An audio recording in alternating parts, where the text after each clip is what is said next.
Nome da boneca de azul do Frozen. Acertou! Pô, tá, você faz pergunta difícil. Ah, não, aí vai me quebrar, velho. Vai!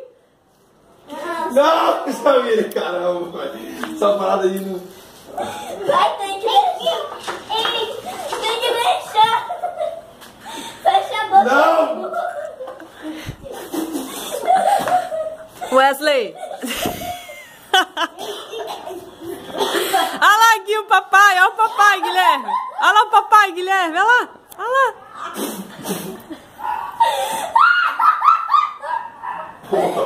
Quer mais? Não! Qual o nome do camisa 10 da seleção brasileira? Não dá pra saber, não, cara. Não tem como saber, não.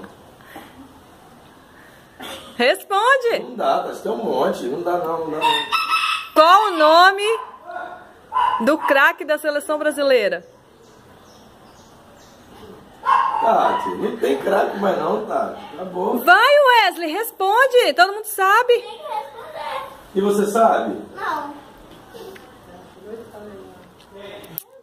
Vai, Wesley, anda. Ô, papai.